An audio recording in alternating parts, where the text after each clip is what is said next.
नमस्कार दोस्तों, स्वागत है आपका साहित्य के विद्यार्थी यूट्यूब चैनल पर। तो विद्यार्थियों, आज से हम लोग आचार्य रामचंद्र शुक्ल कृत हिंदी साहित्य का इतिहास पुस्तक का बड़े अच्छे ढंग से अध्ययन करेंगे। और उससे पहले ये समझेंगे कि यह पुस्तक महत्वपूर्ण क्यों है। ठीक है, सबसे पहले हम लोग इसकी प्रामाणिकता को समझे कि ये पुस्तक क्यों महत्वपूर्ण है। तो प्रिय विद्यार्थियों, अगर हम लोग पीजीटी की तैयारी कर रहे हो, ठीक है, पीजीटी की तैयारी कर रहे हो, असिस्टेंट प्रोफेसर की तैयारी कर रहे हो, यूजीसी नेट की तैयारी कर रहे हो, और हम ये चाहते हैं कि यह परीक्षा में उत्तीर्ण ही करें, ऐसा ना हो कि एक प्रश्न से रुक गया, दो प्रश्न से रुक गया। ठीक है, तो हमें इस पुस्तक का अध्ययन करना ही होगा, क्योंकि देखिए कोई भी परीक्षा हो, कम से कम 15 से 20 प्रश्न सीधे सीधे इस पुस्तक से पूछ लिए जाते हैं। यह पुस्तक इतनी महत्वपूर्ण है कि जिसका कोई जवाब नहीं। ठीक है, और आपको कोई ये बताने वाला ना हो, ठीक है, कि ये महत्वपूर्ण पुस्तक है कि नहीं है। ठीक है, आपको लोग गाइडे बता रहे हैं कि भाई गोविंद पांडे पढ़ लीजिए, आप सफल हो जाएंगे। ठीक है, तो अब जो पैटर्न है ना, वो देखिए एग्जामिनर अब पुस्तकों की तरफ रुख कर गए हैं। ठीक है, तो आप इस बात की गंभीरता को समझें और हमारे साथ जुड़े। उम्मीद करते हैं कि ये जो सीरीज है आपके लिए इतनी लाभदायक होने वाली है कि आप परीक्षाओं में यहाँ से सीधे प्रश्न पाएंगे और आपको लगेगा कि हम लोगों ने बड़े अच्छे ढंग से साहित्य के विद्यार्थी पर आचार्य रामचंद्र शुक्ल की पुस्तक पढ़ा था, जिसका लाभ हमें मिल रहा है। ठीक है, अब देखिए, अब बात करते हैं कि क्या है विषय सूची। को पहले देखिए, कभी हमें कुछ जानना हो तो किसी भी एग्जाम को निकालना तो सिलेबस, किसी पुस्तक को पढ़ना तो आइए पहले विषय सूची को पढ़ते हैं। ठीक है, अब देखिए कह रहा है कि विषय सूची में पहले है जनता का और साहित्य का संबंध। ठीक है, हम लोग यहाँ पढ़ेंगे किस प्रकार की जनता साहित्य जनता की चित्रवित्त का संचित प्रतिबिंब होता है। ठीक है, हम लोग ये देखेंगे। फिर हिंदी साहित्य के इतिहास के चार काल को समझेंगे प्रिय विद्यार्थियों, किस प्रकार आचार्य रामचंद्र शुक्ल ने आदि काल को वीरगाथा काल नाम दिया और उसका आधार क्या बताया कि क्यों मैंने वीरगाथा काल भी नाम दिया। ठीक है, तो ये सारी चीजें हम लोग देखेंगे और इन कालों के नामकरण का तात्पर्य समझेंगे।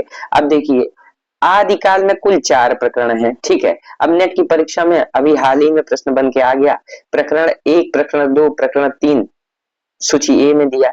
ठीक है, लिस्ट बी में क्या दिया, प्रकरणों का नाम दे दिया और कहा मिलाइए। ठीक है, और मिलान करके बताइए कौन सा सही है। ठीक है, तो ऐसे भी प्रश्न बन रहे हैं। हमें ये जानना होगा प्रिय विद्यार्थियों की आदिकाल में कुल 4 प्रकरण है, भक्ति काल में आचार्य रामचंद्र शुक्ल ने कुल 6 प्रकरण की चर्चा की है, और अगर वही रीतिकाल की बात करें कुल 3 प्रकरण की चर्चा है। प्रिय विद्यार्थियों, अगर आपको यह भी जानना हो, आपको पढ़ने का मन नहीं है, तो यहाँ से आदिकाल, भक्तिकाल, रीतिकाल आपको पढ़ना ही होगा, क्योंकि कोई भी प्रोफेसर बिना शुक्ल पढ़े प्रोफेसर बन ही नहीं सकता।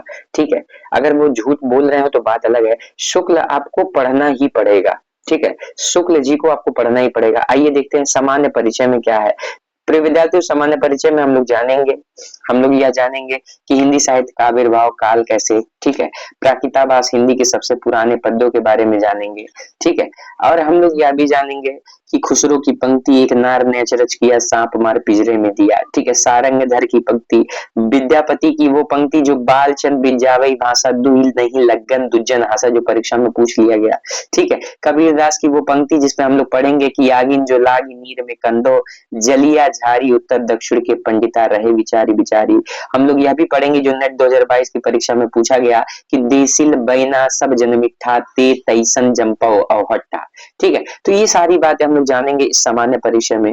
फिर उसके बाद हम लोग अभ्रंश काव्य की तरह को रुख करेंगे। ठीक है, हम लोग वहां पे देवसेन की चर्चा सुनेंगे, हम लोग बौद्धों को सुनेंगे, हम लोग 84 सिद्धों को जानेंगे प्रिय विद्यार्थियों। उसके साथ साथ हम लोग क्या जानेंगे, उसके साथ साथ हम लोग ये समझेंगे कि नाथों और सिद्धों की परंपरा में वो कौन से कवि हैं। ठीक है, गोरक्ष सिद्धांत संग्रह में कितने नाथों को बताया गया है। ठीक है, नाथों की संख्या कितनी है।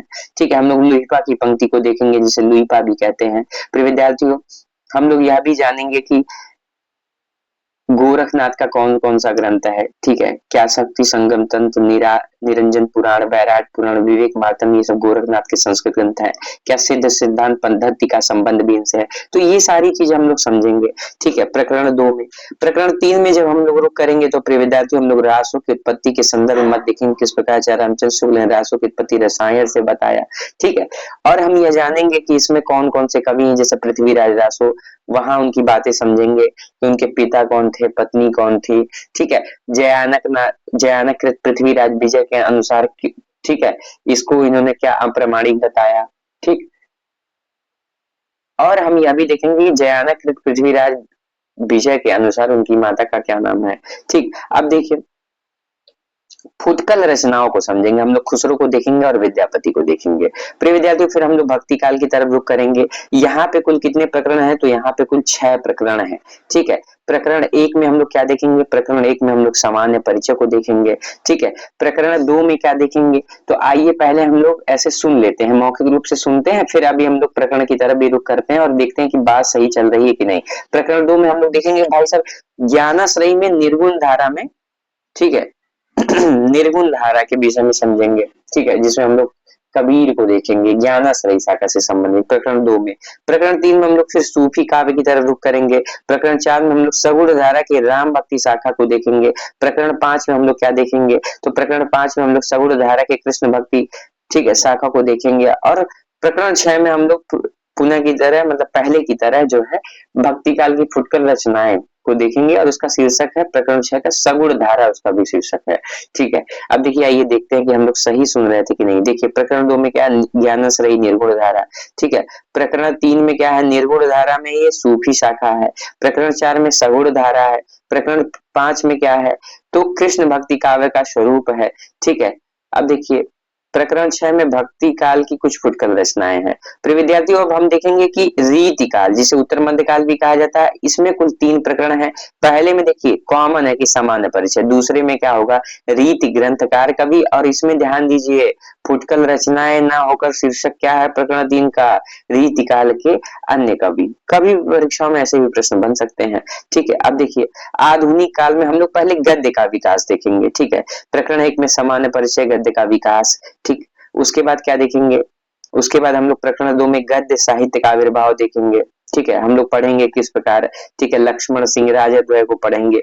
ठीक है, नवीन चंद्र राय जी ने जो हिंदी में ज्ञान प्रदायनी से क्या कोई सेवा दिया। ठीक है, तो वो सब देखेंगे। हम लोग गार्षा दत्त आशी का उर्दू का पक्षपात देखेंगे। फिर अब हम लोग आधुनिक गद्य साहित्य परंपरा का प्रवर्तन पढ़ेंगे। उसमें हम लोग क्या पढ़ेंगे, उसमें प्रकरण 1 में हम लोग भारतेंदु के प्रभाव को, ठीक है, प्रकरण 2 में गद्य का प्रवर्तन को पढ़ेंगे। ठीक है, प्रताप नारायण मिश्र को, बद्रीनारायण चौधरी को, उनकी पत्र पत्रिका, इन सब चीजों को पढ़ेंगे।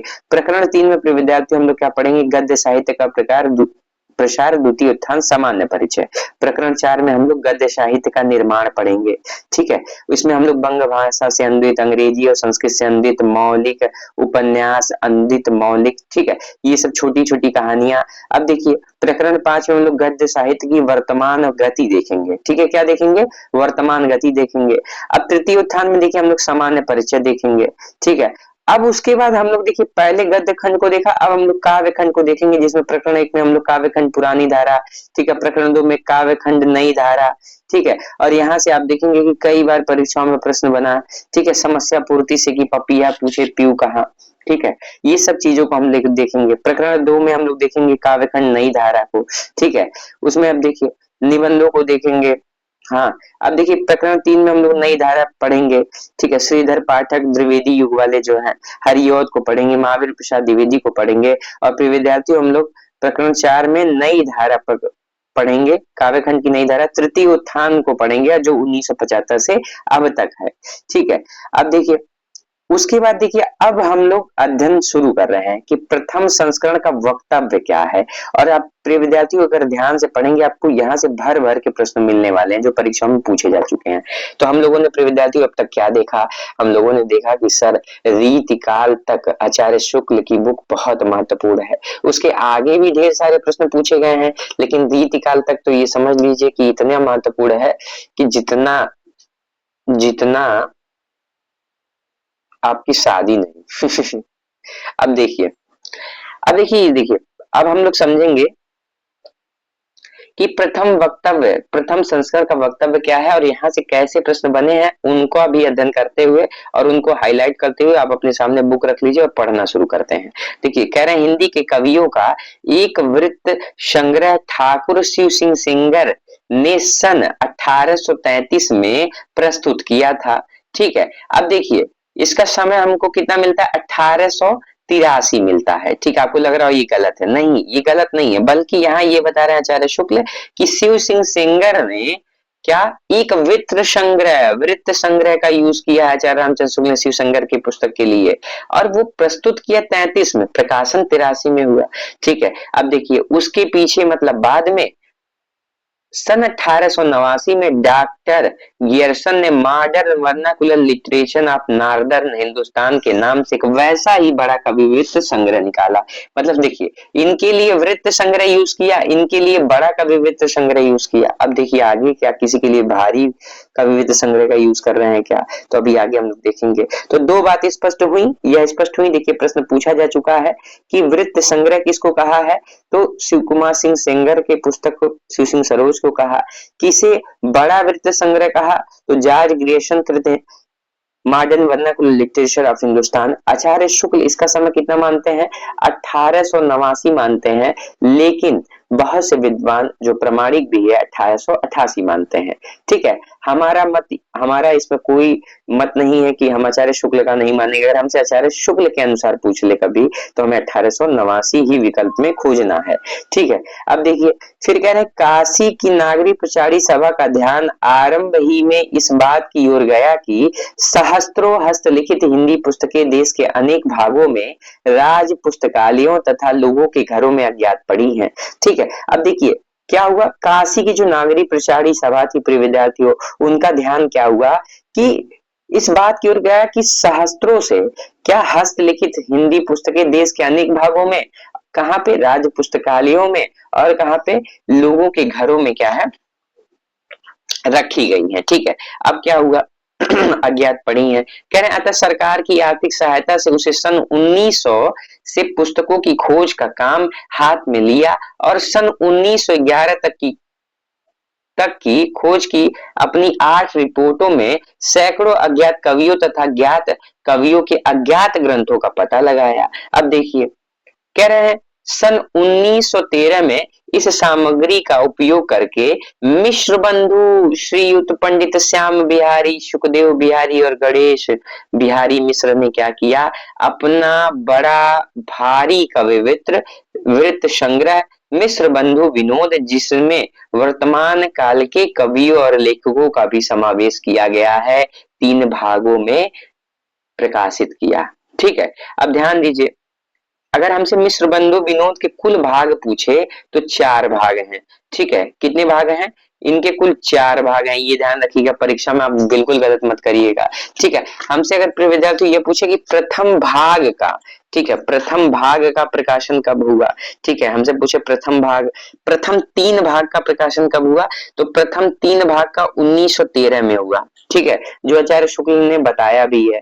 ठीक है, लेकिन ध्यान दीजिएगा प्रथम 3 भाग का 1913 में, चौथे भाग का, ठीक है, चौथे भाग का प्रकाशन कब हुआ, तो 1934 में हुआ। ठीक है, आप 21 जोड़ दीजिए, आपका उत्तर आ जाएगा, 1934 में हुआ। ठीक है, ध्यान दीजिएगा, बहुत महत्वपूर्ण है।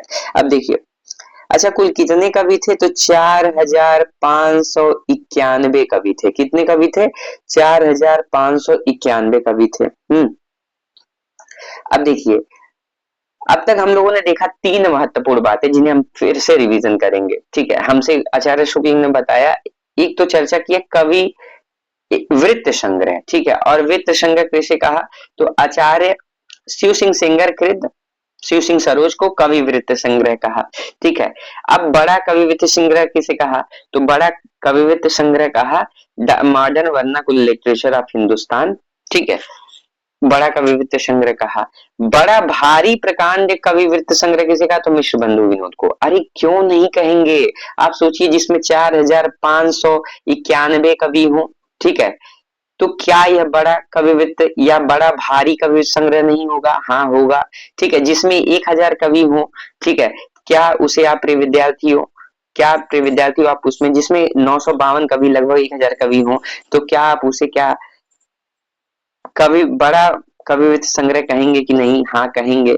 ठीक है, अब देखिए शिव सिंह सरोज की बात करें प्रिय विद्यार्थियों, ठीक है, तो इसमें भी लगभग 1000 कवि हैं। इसको क्या कहा, इसे कहा उन्होंने क्या, वृत्त संग्रह। ठीक है, वृत्त संग्रह कहा। अब देखिए, ये हम लोगों ने बहुत महत्वपूर्ण बातें जान ली प्रिय विद्यार्थियों, जो परीक्षा के दृष्टिकोण से बहुत ही महत्वपूर्ण है। अब देखिए आगे देखते हैं, कह रहे हैं इधर जब से विश्वविद्यालयों में हिंदी की उच्च शिक्षा का विधान हुआ, तब से उसके साहित्य के विचार श्रृंखलाबद्ध इतिहास की आवश्यकता का अनुभव छात्र और अध्यापक दोनों कर रहे थे। अब क्या हुआ, जैसे विश्वविद्यालयों में हिंदी की उच्च शिक्षा पे काम होना शुरू हुआ, ठीक है, फिर क्या हुआ, सब लोग सोच रहे थे ना कि साहित्य के लिए विचार श्रृंखलाबद्ध इतिहास की आवश्यकता, ठीक है, किसको था, छात्र को भी था कि छात्र पढ़े, अध्यापक एक पुस्तक पा जाए जिससे वो छात्रों को पढ़ाएं। तो अध्यापक और छात्र दोनों कर रहे थे। शिक्षित जनता की जिन जिन प्रवृत्तियों के अनुसार हमारे साहित्य स्वरूप में जो जो परिवर्तन होते आए हैं, जिन जिन प्रभाव की प्रेरणा से काव्य धारा की भिन्न भिन्न शाखाएं फूटती रही हैं, उन सबके सम्यक निरूपण तथा उनकी दृष्टि से किए हुए सुसंगत काल विभाग के बिना साहित्य के इतिहास का सच्चा अध्ययन कठिन दिखलाई पड़ता है। अब देखिए क्या कह रहे हैं आगे, 700-800 वर्षों की संचित राशि सामने लगी हुई थी, पर ऐसे निर्दिष्ट सरणियों की उद्भावना नहीं हुई थी जिसके अनुसार सुगमता से इस प्रभूत सामग्री का वर्गीकरण होता। ठीक है, भिन्न भिन्न शाखाओं के हजारों कवियों की केवल काल क्रम से गूंथी हुई उपयुक्त विचारमाला साहित्य के इतिहास के अध्ययन में कहां तक सहायता पहुंचा सकती थी। अब देखिए ये महत्वपूर्ण कथन है, क्या इस कथन को हम लोग देखते हैं कि क्या महत्वपूर्ण है। कह रहे हैं सारे रचना काल को केवल आदि मध्य पूर्व उत्तर इत्यादि खंडों में आंख मूंद कर बांट देना, यह भी ना देखना कि खंड के भीतर क्या आता है क्या नहीं, किसी वृत्त संग्रह को इतिहास नहीं बना सकता। प्रिय विद्यार्थियों, हम देखते हैं कि जब लोग नामकरण कहते हैं तो करते हैं ना कि उत्तर मध्यकाल, पूर्व मध्यकाल, ठीक है, और भक्ति काल का नाम दे देते हैं, ठीक है, आदि काल को लोग आदि काल नाम दे देते हैं, और आचार्य रामचंद्र शुक्ल वीर गाथा का नाम का आधार भी बताते हैं जिसे हम लोग आगे देखेंगे।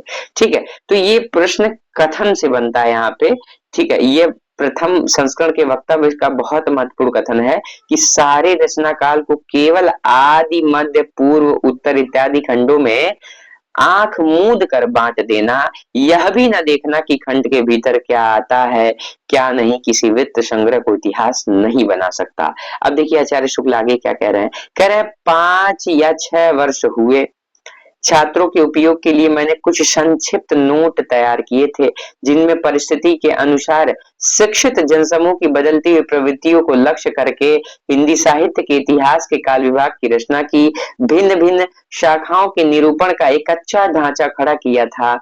हिंदी शब्द सागर समाप्त होने पर उसकी भूमिका के रूप में भाषा और साहित्य का विकास देना भी स्थिर किया गया।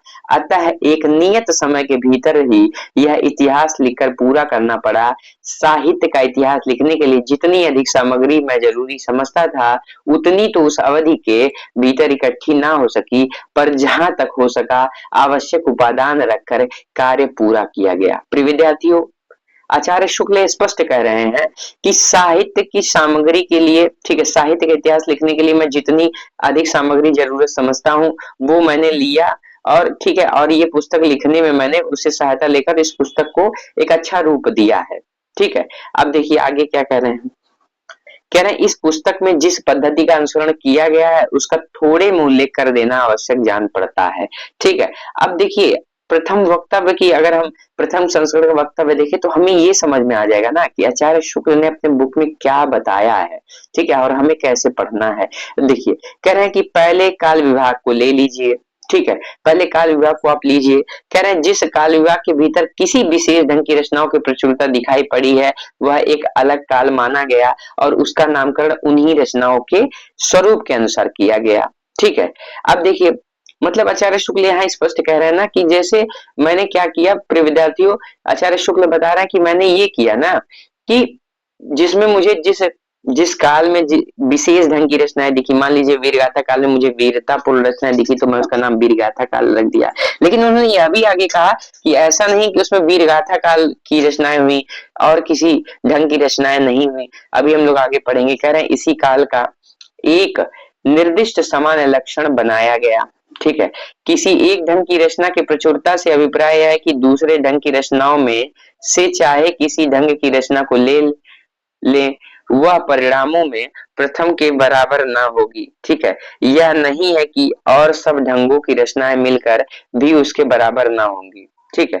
जैसे यदि किसी काल में 5 ढंग की रचनाएं 10, 5, 6, 7 और 2 के क्रम में मिलती हैं तो उस तो जिस ढंग की रचनाएं की 10 पुस्तकें हैं उसकी प्रचुरता कही जाएगी। प्रिय विद्यार्थियों, मतलब वो ये कह रहे हैं ना कि अगर मान लीजिए कि 20 पुस्तक है, ठीक है, अब 20 में से आपको 10 कॉमन मिल जा रहा है तो आप यही कहेंगे कि उसमें वीर गाथा काल उसका नाम मैं दे दूंगा। ठीक है। अब देखिए फिर क्या कह रहे हैं, कह रहे हैं कि यद्यपि शेष और ढंग की सब पुस्तकें मिलकर 20 हैं, लेकिन मेन अगर हम देखें कि सब मिला के 20 हैं, लेकिन एक ही प्रवृत्ति की कितनी है कि 10 पुस्तकें हैं, तो मैं उसका नाम उसी के आधार पर दूंगा। यह तो हुई पहली बात। ठीक है। दूसरी बातें हैं ग्रंथों की प्रसिद्धि। यहाँ से महत्वपूर्ण कथन हमें मिलने वाला है। ठीक है। वहां कह रहे हैं कि अब देखिए दूसरी बात किस पे बात कर रहे हैं, दूसरी बात पहले पे तो काल विभाग पे बात की आचार्य शुक्ल ने, अब देखिए दूसरे पे हमसे कह रहे हैं ग्रंथों की प्रसिद्धि। कह रहे हैं कि किसी काल के भीतर जिस एक ही ढंग के बहुत अधिक ग्रंथ प्रसिद्ध चले आते हैं उस ढंग की रचना उस काल के लक्षण के अंतर्गत मानी जाएगी, चाहे और दूसरे ढंग की अप्रसिद्ध और साधारण कोट की बहुत सी पुस्तकें भी इधर उधर कोने में पड़ी मिल जाया करें। ठीक है। अब देखिए यहाँ महत्वपूर्ण है कि प्रसिद्धि भी किसी काल के लोक प्रवृत्ति की प्रतिध्वनि है। ठीक है, ये महत्वपूर्ण कथन है। ठीक है, मतलब समझ रहे हैं कि जैसे आज जो प्रसिद्धि है, जैसे आज प्रेमानंद जी का बहुत प्रसिद्ध है, मतलब ठीक है लोग सुन रहे हैं उनको पसंद कर रहे हैं। ठीक, तो क्या है इस लोक प्रवृत्ति की प्रतिध्वनि में पता चल रही है कि नहीं। ठीक है, कि इस समय लोग कैसा सोच रहे हैं, क्या सभी लोग हताश निराश हैं, भगवान की भक्ति उन्हें बचा सकती है। ठीक है, तो ये आदमी व्यक्ति सोच रहा है। ठीक है, लोग बहुत से डिस्ट्रैक्शन में फंस गए हैं। ठीक, तो देखिए अब किस तरह की वो समाज में परिवर्तन कर रहे हैं, तो वही हमसे ये बताया जा रहा है कि प्रसिद्धि भी किसी काल के लोक प्रवृत्ति की प्रतिध्वनि है। ठीक है, सारांश यह है कि इन दोनों बातों की ओर ध्यान रखकर काल विभागों का नामकरण किया गया है। ठीक है। अब देखिए आचार्य शुक्ल एक बात स्पष्ट कह दे रहे हैं कि भाई देखिए काल विभाग का नामकरण मैंने प्रसिद्धि के आधार पर भी किया है। अब देखिए अब हमें ये बताया जाएगा, अब यहाँ से प्रश्न भर भर के परीक्षाओं में बनने वाले हैं। ठीक है, तो हम बहुत ध्यान से और चीजों को ट्रिक के माध्यम से समझेंगे। अब देखिए हमसे यहाँ कह रहे हैं कि आदिकाल का नाम मैंने वीर गाथा काल रखा है। उक्त काल के भीतर दो प्रकार की रचनाएं मिलती हैं। ठीक है, उक्त काल के भीतर क्या है, दो प्रकार की रचनाएं मिलती हैं। कौन कौन सी, अपभ्रंश की और देश भाषा की। देश भाषा के लिए उन्होंने बोल चाल शब्द का प्रयोग किया। ठीक है, बोल चाल शब्द का प्रयोग किया। अब देखिए फिर कह रहे हैं कि अपभ्रंश की पुस्तकों में कई तो जैनों के धर्म तत्व निरूपण संबंधी है जो साहित्य की कोट में नहीं आती और जिनका उल्लेख केवल यह दिखाने के लिए किया गया है कि अपभ्रंश भाषा का व्यवहार कब से हो रहा था। देखिए आचार्य शुक्ल जो है जैन के जो धर्म तत्व निरूपण ग्रंथ है उन्हें साहित्य की कोटि से हटा दिया। ठीक है, और ये कथन भी आया है जिसे हम आगे अध्ययन करेंगे। ठीक है, अब देखिए कह रहे हैं कि उन्हें इसलिए रखा है मैंने क्योंकि ये आप लोग जान लीजिए कि अपभ्रंश भाषा का व्यवहार कब से हो रहा है, बस इसलिए रखा है, ये मत सोचिए कि ये साहित्य की कोट में आ रहे हैं। ठीक है, अब कह रहे हैं कि साहित्य की कोट में आने वाली रचनाओं में कुछ तो भिन्न भिन्न विषयों पर फुटकल दोहे हैं जिसके अनुसार उस काल की कोई विशेष प्रवृत्ति निर्धारित नहीं की जा सकती। साहित्यिक पुस्तकें केवल 4 हैं। ठीक है, अब देखिए आपसे प्रश्न दे कि आचार्य रामचंद्र शुक्ल ने 4 साहित्यिक पुस्तकों की चर्चा अपने प्रथम वक्तव्य के संस्करण में की है। इनमें से कौन साहित्यिक पुस्तकों की श्रेणी में नहीं आता है। ठीक है, आपसे पूछ ले। अब आपको लग रहा है अरे ऐसे प्रश्न नहीं बनेंगे। ठीक है, अगर आप ऐसा सोच रहे हैं तो आप गलत सोच रहे हैं। ठीक है, अच्छा सोचना शुरू कर दीजिए। आचार्य शुक्ल के ठीक है किसी भी लाइन से प्रश्न बन सकता है। अब देखिए क्या कह रहे हैं, विजय पाद रासो, हम्मीर रासो, कीर्तिलता, कीर्ति पताका, ये 4 कौन सी पुस्तकें हैं। तो प्रिय विद्यार्थी ये 4 पुस्तकें कौन सी हैं, ये सब साहित्यिक पुस्तकें हैं। अब आपको याद करा दूं, तुरंत लिखिए अपने कॉपी के बगल में वी हकीकी। क्या लिखेंगे, वी हकीकी इक्वल टू साहित्यिक पुस्तकें, मतलब विजय पादरासो, हम्मी रासो, कीर्तिलता, कीर्ति पताका। अब देखिए आपको हमेशा के लिए याद हो जाएगा, बस आप रिवीजन तो करिएगा कि वी हकीकी, विजय पाल रासो, हम्मीर रासो और कीर्तिलता, कीर्ति पताका, ये सब किसकी श्रेणी में आचार्य शुक्ल ने रखा है, तो साहित्यिक पुस्तकों में किस श्रेणी में रखा है। ठीक है, अब देखिए अभी देखिए 12 पुस्तकों की चर्चा करते हैं। ठीक है, 12 पुस्तकों की। अब उसमें से देखिए हमसे कह रहे हैं देश भाषा काव्य की 8 पुस्तकें हैं। ठीक है, देश भाषा काव्य की 8 पुस्तकें हैं। उनमें देखिए कौन कौन सा है। ठीक है, खुमार रासो, बीसल देव रासो, पृथ्वीराज रासो, जयचंद प्रकाश, जय मैंग, जस चंद्रिका, परमाल रासो, ठीक है, खुसरो की पहेलियां, विद्यापति पदावली। ठीक है, अब देखिए शुक्ल हमसे भी ये बताएंगे कि बीसल देव रासो, ठीक है, बीसल देव रासो हो गया, खुसरो की पहेलियां हो गई, विद्यापति पदावली हो गया। ये क्या है, ये वीर गाथात्मक नहीं है। ठीक है, हम लोगों ने देखा है ना कि वियोग में गुस्सा होके पत्नी से उड़ीसा चले जाते हैं, पुनर्मिलन की कहानी है, ये है वो है। ठीक है, तो स्पष्ट यह हो गया हमसे, हमें यह स्पष्ट हो गया कि भाई साहब इसका जो ये पुस्तकें हैं ये वीर गाथात्मक नहीं है। ठीक है, क्योंकि ये श्रृंगार पर आधारित है। अब देखिए आगे हम लोग पढ़ते हैं।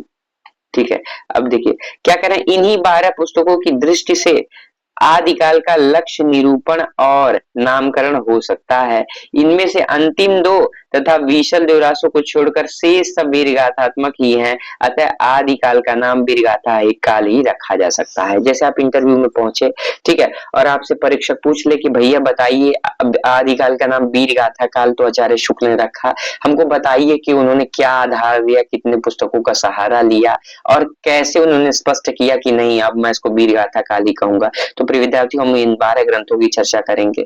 ठीक है, उनमें हम लोग साहित्यिक पुस्तकें और आठ देश भाषा काव्य की पुस्तकें, और उनमें यह भी बताएंगे कि तीन तीन जो है वह वीर गाथात्मक नहीं है। ठीक है, और सब वीर गाथात्मक है। और फिर यह बताएंगे अतः आदिकाल का नाम वीर गाथा काल ही रखा। ठीक है, अब देखिए आगे क्या कह रहे हैं, कह रहे हैं जिस सामाजिक या राजनैतिक परिस्थिति की प्रेरणा से वीर गाथाओं की प्रवृत्ति रही है उसका सम्यक निरूपण पुस्तक में कर दिया गया है। ठीक है, हमसे ये कह रहे हैं ना कि जिस सामाजिक या राजनैतिक परिस्थिति की प्रेरणा से वीर गाथाओं की प्रवृत्ति रही है उसका सम्यक निरूपण मैंने कर दिया है। अब देखिए मिस्र बंधुओं ने इस आदिकाल के भीतर इतनी पुस्तकों की और नामावली दी है। ठीक है, ध्यान दीजिए ये मिस्र बंधुओं ने दी है। ठीक है, उसमें क्या, भगवत गीता, वृद्ध नवकार, वर्तमाल, समंतसार, पत्तली, अनन्य योग, जम्बू, स्वामी रामा, रेवन गिरिरासा, नेमना चौपई, एस माला, उपदेश माला। ठीक है, अब देखिए प्रिय विद्यार्थी अब हम लोग कैसे पढ़ेंगे। अब देखिए आगे हमने बताएंगे, आगे हमें ये बताया जाएगा कि कौन किससे संबंधित है। ठीक है, तो आइए हम लोग आगे पढ़ते हैं। हमसे कह रहे हैं कि इसमें नंबर 1 तो पीछे की रचना है, जैसा कि उसकी इस भाषा से स्पष्ट है। पीछे मतलब बाद की, मतलब जो भगवत गीता है वो बाद की बता रहे हैं। कह रहे हैं ते ही दिन, ठीक है, तेहि दिन कथा कीन मन लाई, हरि के नाम गीत छित आई, सुमिरौ गुरु गोविंद के पाऊ, अगम अपार जाकर नाऊ।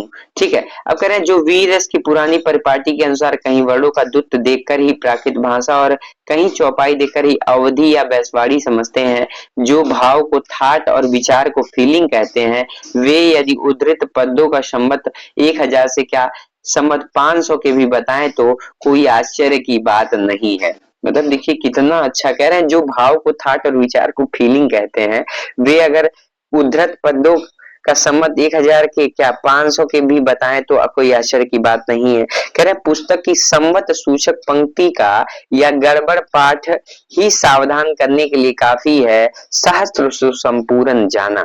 ठीक है, अब देखिए फिर हमसे क्या कह रहे हैं, अब रही शेष 9 पुस्तकें। ठीक है, शेष 9 पुस्तकों में उनमें कह रहे हैं 2, 7, 9 और 10 जैन धर्म के तत्व निरूपण पर हैं। ठीक है, आप अपने पुस्तक में देखिए मैं बता रहा हूँ जैन तत्व के निरूपण में कौन सा है, तो 2 मतलब वृद्ध नवकार। ठीक है, और कौन सा है, ठीक है 7वें नंबर पे देखिए आपकी पुस्तक में क्या दिख रहा है, जम्बू स्वामी रामा। ठीक है, ये भी क्या है, यह भी जैन धर्म तत्व निरूपण है। ठीक है, अब देखिए 9 माने नेमना चौपई और उयस माला माने उपदेश माला, यह भी क्या है, जैन धर्म के तत्व निरूपण पे आधारित है।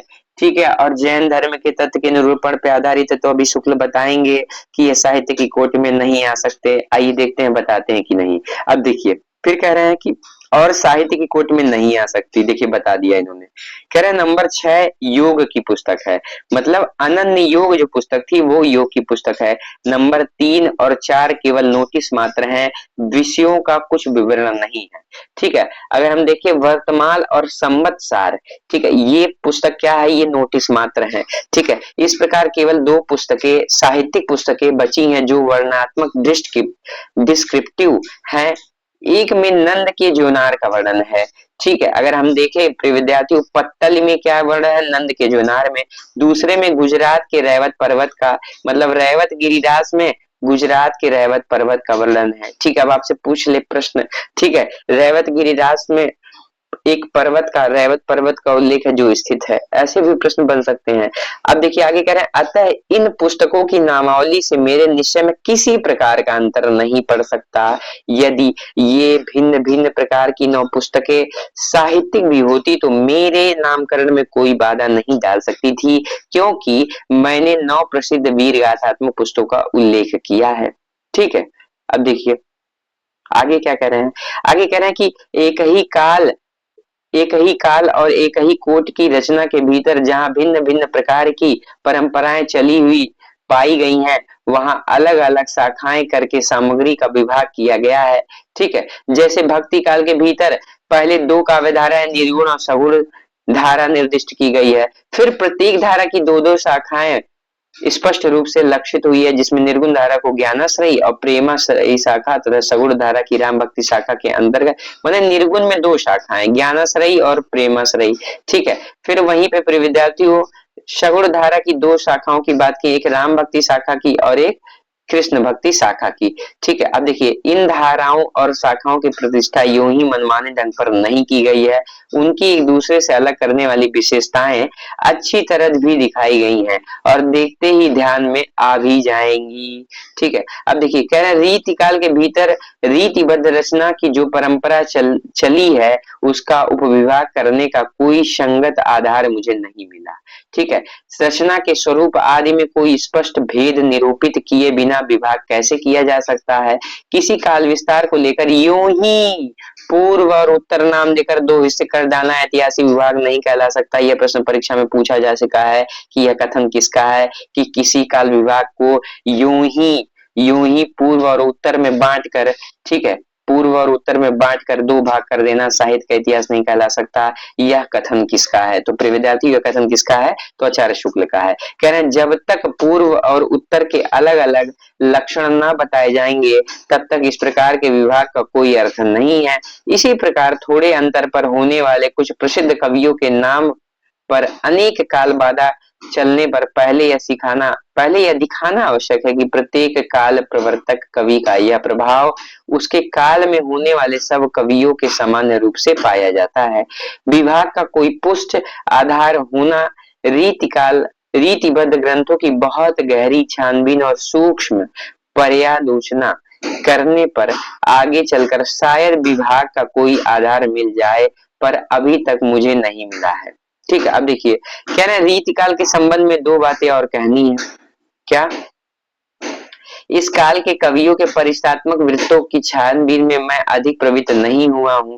ठीक है, क्योंकि मेरा उद्देश्य अपने साहित्य के इतिहास का एक पक्का और व्यवस्थित ढांचा खड़ा करना था, ना कि कवि कीर्तन करना। ठीक है, अब देखिए यहाँ से पूछा गया है प्रश्न कि अतः कवियों का परिचयात्मक विवरण मैंने मिश्र बंधु विनोद से ही लिए हैं। यह प्रश्न पूछ चुका है कि आचार्य शुक्ल ने, ठीक है, रीतिकाल के कवियों का परिचयात्मक विवरण किससे लिया है, तो मिश्र बंधु विनोद से लिया है। कह रहे हैं कहीं कुछ कवियों के विवरणों में परिवर्तन और परिष्कार भी किया है। ठीक है, और उन्होंने क्या किया, कुछ विवरण में परिवर्तन भी किया और उसका परिष्कार भी किया है। कह रहे हैं ठाकुर दीनदयाल गिरी, राम सहाय और ऋषि गोविंद के विवरणों में।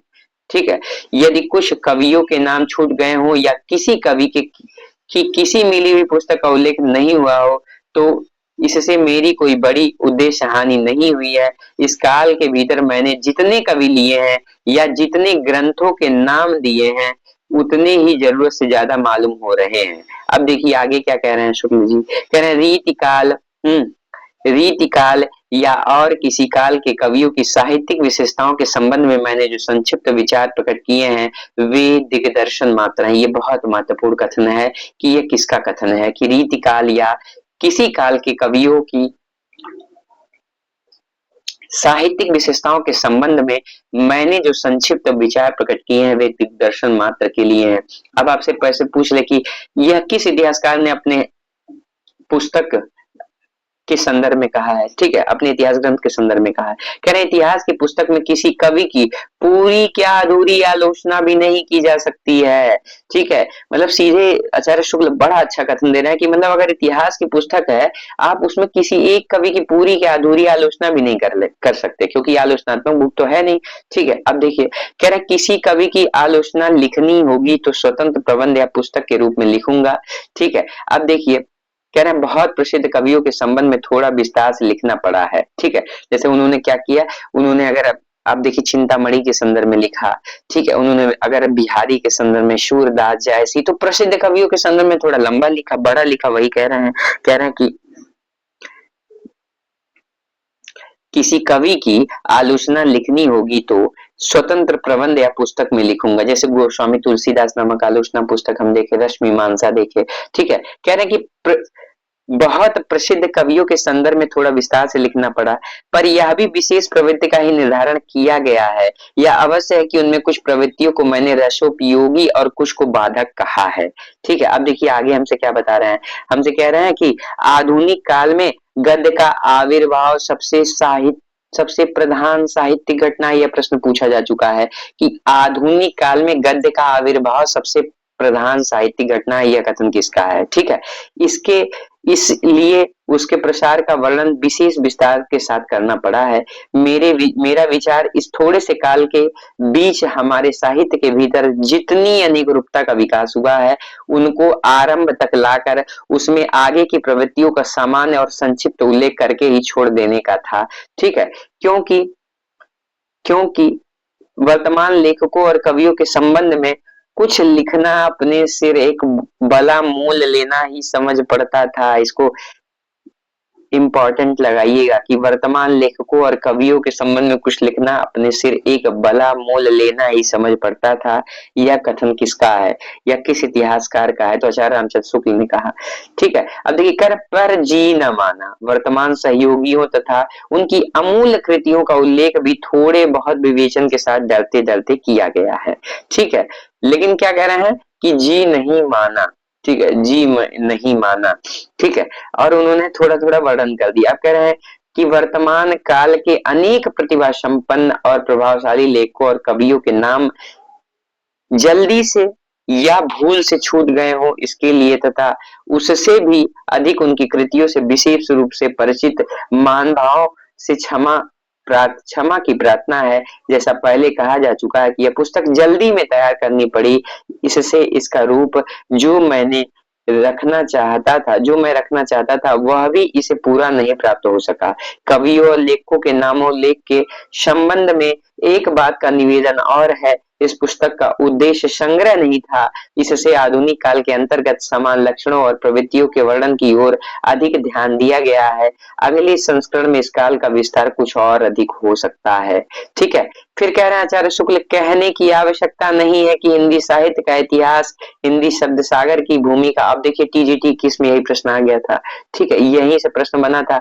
और आपको लगेगा कि गाइडों से प्रश्न बना, ठीक है, यहीं से प्रश्न पूछा था और शीर्षक पूछ लिया था, ठीक है। तो देखिए अब यहाँ क्या बता रहे हैं, हमसे ये बता रहे हैं ना कि देखिए यहाँ टीजीटी किस आप डाल लीजिए, ठीक है, आप लिख लीजिए अपने बुक पे और एकदम ध्यान से सुनिए मेरी बात। कह रहे हैं कि कहने की आवश्यकता नहीं कि हिंदी साहित्य का इतिहास हिंदी शब्द सागर की भूमिका के रूप में हिंदी साहित्य का विकास के नाम से 1929 के जनवरी महीने में, महीना ध्यान दीजिएगा, कभी नहीं पूछा कभी पूछ सकता है, जनवरी महीने में निकल चुका है, ठीक है। इस अलग पुस्तकाकार संस्करण में बहुत सी बातें बढ़ाई गई हैं, विशेषतः आदि और अंत में, ठीक है। शुक्ल कह रहे हैं कि जो मैंने बात बढ़ाई विशेषतः कहा आदि और अंत में। कह रहे हैं कि फिर आदि काल के भीतर अपभ्रंश की रचनाएं भी ले ली गई हैं, क्योंकि वे सदा से भाषा काव्य के अंतर्गत ही मानी जाती रही हैं, ठीक है। कवि परंपरा के बीच प्रचलित जनश्रुति कई ऐसे भाषा काव्यों के नाम गिनाती चली आई हैं जो अपभ्रंश में है, ठीक है। अब देखिए हमें यह भी पता चल गया अपभ्रंश में कौन सी रचना है, तो कुमार पाल चरित और सारंग दरकृत हम्मीर रासो, ठीक है। और हम लोगों ने प्रिय विद्यार्थियों अभी देखा था वी हकीकी में, हकीकी माने हम्मीर रासो साहित्यिक पुस्तकों के अंतर्गत इन्होंने रखा है। देखिए ये प्रश्न बन सकते हैं साहित्यिक पुस्तकें वाले, ठीक है, तो आप बिल्कुल ध्यान से पढ़िएगा और उन्हें याद करिएगा ट्रिक के माध्यम से। अब देखिए हम्मीर हम्मेर का पता नहीं है, पर प्रकृत पिंगल सूत्र उलटते पलटते मुझे हम्मेर के युद्धों के वर्णन वाले कई बहुत ही ओजस्वी पद छंदों के उदाहरण में मिले हैं। ठीक है, मुझे पूर्ण निश्चय हो गया है कि ये पद शारंग धर के प्रसिद्ध हम्मीर रासों के ही हैं। ठीक है, अब देखिए कह रहे हैं आधुनिक काल के अंत में वर्तमान काल के कुछ विशेष प्रवृत्तियों के वर्णन को थोड़ा और पल्लवित इसलिए करना पड़ा जिसमें उन प्रवृत्तियों के मूल का ठीक पता केवल हिंदी पढ़ने वालों को भी हो जाए और वे धोखे में न रहकर स्वतंत्र विचार में समर्थ हों। ठीक है, अब देखिए आचार्य शुक्ल फिर आगे क्या बता रहे हैं, कह रहे हैं कि मिश्र बंधुओं के प्रकांड कविवृत्त संग्रह, ठीक है, मिश्र बंधुओं के प्रकांड कविवृत्त संग्रह। अब देखिए वहां पे बड़ा भारी कहा, अब यहाँ पे प्रकांड शब्द का यूज किया है, तो कभी आपसे पूछ ले प्रकांड तो आप ये मत सोचिएगा किसी और के लिए किया है। ठीक है, कह रहे हैं कि मिश्र बंधु विनोद का उल्लेख हो चुका है। रीतिकाल के कवियों का परिचय मैंने प्रायः उक्त ग्रंथ से ही विवरण लिए हैं, अतः आधुनिक शिष्टता के अनुसार उसके उत्साही और परिश्रमी संकलनकर्ताओं को धन्यवाद देना मैं जरूरी समझता हूँ। मतलब देखिए जहां से आधार लिया इन्होंने, उन्हें पहले क्या धन्यवाद ज्ञापित कर दिया कि भाई आप लोग का बहुत थैंक यू। ठीक है, अब देखिए हिंदी पुस्तकों की खोज की रिपोर्ट भी मुझे समय समय पर विशेषतः संदेह के स्थल आने पर उलटनी पड़ी है। राय साहब बाबू श्याम सुंदर दास बीए की हिंदी कोविद रत्नमाला। ठीक है, अब देखिए 3 और लेखों का सहारा लिया है जो परीक्षाओं में प्रश्न बन सकता है। ठीक है, और उनकी 3 पुस्तकों का, और यह प्रश्न बना भी है तो हम लोग इसको भी ट्रिक के माध्यम से समझ जाएंगे कि हाँ किसका किसका तो सहारा लिया और उनकी पुस्तकों का नाम क्या है। ठीक है, तो पहले तो आइए पढ़ते हैं फिर ट्रिक को देखते हैं। हम देखिए पंडित रामनरेश त्रिपाठी की कविता कौमुदी और श्री वियोगी हरि जी की ब्रज माधुरी सार से भी बहुत कुछ सामग्री मिली है, अतः उक्त तीनों महानुभावों के प्रति मैं अपनी कृतज्ञता प्रकट करता हूँ। ठीक है, अब देखिए 3 पुस्तकों का सहारा लिया। पुस्तक कौन थे? ब्रज कोक, ब्रज कोक सार, ठीक है, ब्रज कोक सार, ठीक है, ब्रज कोक और सार। अब कैसे आप इसको याद करेंगे ब्रज कोक? तो पहले तो जान लीजिए ब्रज माधुरी सार वियोगी हरि का कोक, ठीक है, कोक मतलब कोविद रत्नमाला, और ब्रज कोक अक्का से हो गया आपका कविता कौमुदी। ठीक है, ब्रज कोक इसकी ट्रिक क्या है? ब्रज कोक, ठीक है, ब्रज कोक में ब्रज माधुरी सार हो गया। ठीक है, ब्रज माधुरी सार हो गया। पुनः देखते हैं अगर हमसे पूछे कि कौन सी 3 पुस्तकों का और सहारा लिया तो ब्रज कोक नामक पुस्तक है, ये क्या है? तो देखिए ब्रज माधुरी सार मतलब वियोगी हरि का, ठीक है, कोविद रत्नमाला मतलब किसका? श्याम सुंदर दास का, कविता कौमुदी मतलब आदरणीय राम नरेश त्रिपाठी जी का। ठीक है, राम नरेश त्रिपाठी जी का। ठीक है, अब देखिए वही कह रहे हैं कि राय साहब बाबू श्याम सुंदर दास बीए की हिंदी कोविद रत्नमाला, श्री पंडित राम नरेश त्रिपाठी की कविता कौमुदी तथा श्री वियोगी हरि जी की ब्रज माधुरी सार से भी बहुत कुछ सामग्री मिली है, अतः उक्त तीनों महानुभावों के प्रति मैं अपनी कृतज्ञता प्रकट करता हूँ। ठीक है, अब देखिए क्या कह रहे हैं, आधुनिक काल के प्रारंभिक प्रकरण लिखते समय जितनी, मतलब आप ये समझिए रीति काल के विवरण के साथ साथ मतलब मिश्र बंधु के साथ साथ इन्होंने ब्रज कोक नामक 3 पुस्तकों मतलब ब्रज माधुरी सार, कोविद रत्नमाला और कविता कौमुदी जिसके लेखक आपको याद करना पड़ेगा, ठीक है, का सहारा ले। उसके बाद देखिए कह रहे हैं कि आधुनिक काल के प्रारंभिक प्रकरण लिखते समय जिन कठिनता का सामना करना पड़ा उसमें मेरे बड़े पुराने मित्र पंडित केदारनाथ पाठक की काम आए। ठीक है, अब देखिए पर ना आज तक मैंने उन्हें किसी बात के लिए धन्यवाद दिया है ना अब देने की हिम्मत कर सकता हूँ। धन्यवाद को आजकल भी एक बदमाशी समझते हैं, तो सही बात है, मित्र के लिए कोई धन्यवाद क्या होगा। ठीक है, अब देखिए आगे क्या कह रहे हैं, कह रहे हैं इस कार्य में मुझसे जो भूलें हुई हैं उनके सुधार की जो त्रुटियां रह गई हैं उनकी पूर्ति की और जो अपराध बन पड़े हैं उनकी क्षमा की पूरी आशा कर कर ही मैं अपने श्रम से कुछ संतोष लाभ कर सकता हूँ। काशी आषाढ़ शुक्ल पंचमी 1986 रामचंद्र शुक्ल जी। ठीक है, अब देखिए हमें क्या ध्यान रखना है, हमें ये ध्यान रखना है, एक महत्वपूर्ण चीज हम लोगों ने वक्तव्य में पाया कि हिंदी साहित्य का जो इतिहास है ठीक है। हिंदी शब्द सागर की भूमिका के रूप में हिंदी साहित्य का विकास के नाम से 1929 के जनवरी महीने में निकला। ठीक है, ये चीजें ध्यान रखना है। अब हम लोग कल से क्या करेंगे, प्रकरण 1 को पढ़ेंगे। ठीक है, ऐसे क्रम से हम लोग चलते रहेंगे और बहुत अच्छे ढंग से मतलब ट्रिक के माध्यम से ऐसे छोटी-छोटी ट्रिक बना के पंक्तियों को याद, देखिए विद्वान नहीं बनना है। चीजें याद होंगी, परीक्षा में आपको 4 विकल्प मिलते हैं, परीक्षा में आपको चीजें सही करनी है। ठीक है, और इससे आपकी समझ भी बढ़ेगी। जैसे आपका आज कंसेप्ट क्लियर हुआ ना कि क्यों वीर गाथा काल ही नाम रखा, उसमें साहित्यिक पुस्तकें थी, उसमें क्या थी, उसमें फिर आप देखेंगे कि वीर गाथात्मक पुस्तकें भी थी। ठीक है, जिसमें वो बताते हैं कि 3 जो है उसमें 3 क्या है, तो 3 उसमें वो श्रृंगार परक हैं। ठीक है, वीर गाथात्मक नहीं है। ठीक है, देश घासा काव्य की 8 पुस्तकों की चर्चा हम लोगों ने देखा। ठीक है, हम लोगों ने ये भी देखा मिश्र बंधुओं ने भी आदिकाल के भीतर इतनी पुस्तकों और उसकी नामावली दिया है। ठीक है, अब उसके बाद हम लोगों ने यह भी देखा कि प्रसिद्धि भी किसी काल की लोक प्रवृत्ति की प्रतिध्वनि होती है, कथन किसका है।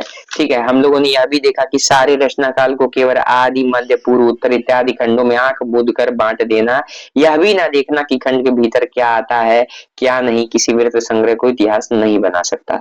ठीक है, ये सब हम लोगों ने कथन देखा और यह देखा सबसे महत्वपूर्ण कि किन किन पुस्तकों का सहारा लिया। तो हम लोगों ने देखा कि रीति काल में, ठीक है, विवरण के उन्होंने मिश्रबंधु विनोद का सहारा लिया और फिर विद्यार्थी 3 अन्य पुस्तकों का सहारा लिया। हम लोगों ने ट्रिक बनाया ब्रज कोक मतलब ब्रज माधुरी सर्वयोगी हरि, कोविद रत्नमाला श्याम सुंदर दास। ठीक है, कोक मतलब क माने कविता कौमुदी मतलब राम नरेश त्रिपाठी। उम्मीद करते हैं कि आज का वीडियो लेक्चर आपको पसंद आया होगा। जय गुरुदेव।